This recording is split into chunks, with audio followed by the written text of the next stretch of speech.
Hi guys, I'm going to share with you a quick tip to remove the adhesive from your hair systems with C22 Solvent. The first thing you want to do is spray and soak the unit for about 15 minutes so that the adhesive loosens. 15 minutes later. The adhesive will be loosened and ready to start peeling off. Then keep applying some solvent throughout the base to remove any excess adhesives.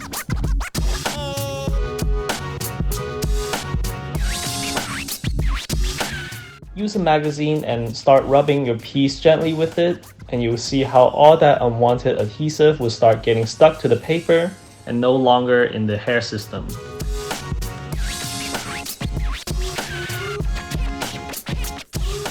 Now proceed to wash and condition your unit. Thanks for watching.